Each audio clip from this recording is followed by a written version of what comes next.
தமிழ் நண்பர்கள் அனைவருக்கும் வணக்கம். அக்னிச்சிறகு சேனல் சார்பாக இந்த வீடியோவுக்கு உங்களை அன்புடன் வரவேற்பது நான் உங்கள் கௌசி. கார்த்திக் ரேவதி சீரியலோட அடுத்த எபிசோடுக்கான ப்ரொமோ என்ன அப்படின்றத பார்க்கலாம். ப்ரொமோ அப்படின்னு பார்க்கும்போது கார்த்திக் ரேவதி இவங்க 2 பேருடைய தல தீபாவளி செலிப்ரேஷன் தான். ஸோ அடுத்த எபிசோட் பார்த்திங்கன்னா தீபாவளி செலிப்ரேஷன் மோடில் தான் போக போகுது. சரி, லாஸ்ட்டு எபிசோடில் என்ன நடந்தது அப்படின்னு பார்க்கும்போது துர்கா தான் செய்த தவறை எண்ணி தன்னுடைய அம்மா கிட்ட மன்னிப்பு கேட்கலாம் அப்படின்னு சொல்லி சாமுண்டீஸ்வரியை மீட் பண்ணுறதுக்காக தன்னுடைய வீட்டுக்கு போகிறாங்க.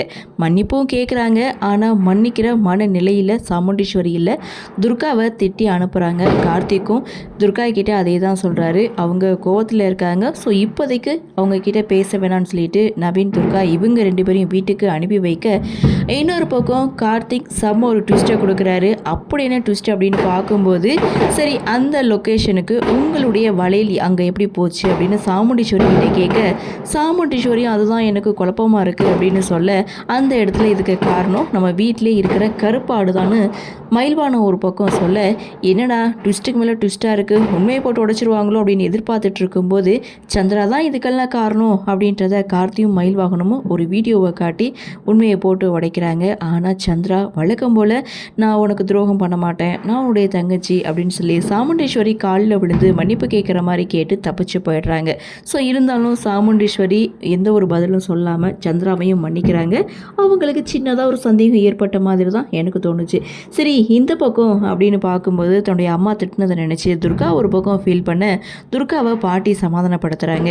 ஏன்னா துர்கா செய்தது தவறு, கம்ப்ளைண்ட் கொடுக்க வேணான்னு சொன்னாங்க, கம்ப்ளைண்ட்டை கொடுத்தாங்க, பஞ்சாயத்தை கூட்ட வேணான்னு சொன்னாங்க, பஞ்சாயத்தையும் கூட்டினாங்க. அப்படி இருக்கும்போது ஸோ வழக்கமான ஒரு கோபம் தானே அப்படின்ற மாதிரி பாட்டி ஒரு பக்கம் துர்காவை சமாதானப்படுத்த, அங்கே இங்கே ரோகிணி ரேவதி 2 பேருமே வராங்க. துர்கா அழுதுட்டு இருக்கதை பார்த்துட்டு என்ன ஏதுன்னு விசாரிக்க, அப்போது அம்மா திட்டினதை நினச்சி ஃபீல் பண்ணுறதா இங்கே துர்கா வந்து ரேவதி கிட்ட சொல்லும்போது, காதல் கல்யாணம் பண்ணுறது அப்படி ஒன்றும் தவறு இல்லையேன்னு துர்கா அவங்க தரப்பு நியாயத்தை தான் சொல்கிறாங்க. ஸோ இருந்தாலும் ரேவதி அந்த இடத்துல துர்காவுக்கு புரிய வைக்க நினைக்கிறாங்க.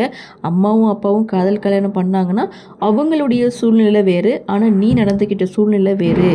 அம்மாவுடைய கோபம் ஒரு நாள் நைட்டில் மறையக்கூடியது கிடையாதுன்னு சொல்லி துர்காவுக்கு ஒரு பக்கம் அட்வைஸை கொடுக்க, இன்னொரு பக்கம் ஃபேக்ட்ரியில் வேலை பார்க்கக்கூடிய ஒர்க்கர்ஸ் எல்லோரும் வீட்டுக்கு வந்திருக்காங்க. ஸோ அந்த இடத்துல 20% வந்து அவங்களுக்கு வந்த லாபத்தில் பிரித்து கொடுக்கலான்னு இங்கே கார்த்தி வந்து சொல்ல, சாமுண்டீஸ்வரி அதுக்கு ஓகே சொல்கிறாங்க. அதை பார்த்த சந்திரா சாமுண்டீஸ்வரியை தனியாக கூப்பிட்டு, என்னக்கா 20%னால் எவ்வளவு தெரியுமா, 5 கோடி 6 கோடின்னு நம்ம போனஸ் கொடுக்க முடியுமா அப்படின்னு சொல்லி சாமுண்டீஸ்வரி கிட்ட பேசுகிறாங்க. ஆனால் சாமுண்டீஸ்வரி வந்த லாபத்தில் தானே நம்ம போனஸ் கொடுக்க போகிறோம், இதில் என்ன இருக்குது அப்படின்னு சொல்லி லாஸ்ட் எபிசோடை முடிக்கிறாங்க. அடுத்து என்ன நடக்கும் அப்படின்னு பார்க்கும்போது கார்த்திக் ரேவதி இவங்களுடைய தல தீபாவளி செலிப்ரேஷன் தான். ஸோ இவங்க எல்லாருக்குமே ட்ரெஸ் எடுத்துகிட்டு வந்து கொடுக்குறாங்க. கார்த்திக் ஸ்பெஷலாக செயின், மோதிரம் இது எல்லாமே எடுத்து வந்து கொடுக்குறாங்க. ஸோ இன்னொரு பக்கம் ஒரு பெரிய வெடி கொண்டு வந்து இறக்குறாங்க. இது என்னதுன்னு சொல்லி கேட்கும்போது, இதுக்கு பேர் மாப்பிள்ளை வெடியான், மாப்பிள்ளைக்காக ஸ்பெஷலாக ஆர்டர் பண்ணுதுன்னு சொல்லி ரொம்ப சந்தோஷமாக தீபாவளியை செலிப்ரேட் பண்ணுறாங்க. ஸோ என்ன நடக்குது, என்ன மாதிரியான சுவாரஸ்யத்தோடு கதைகளை நகர்வை கொண்டு வராங்க அப்படின்றத நம்மளும் பொறுத்திருந்து பார்க்கலாம்.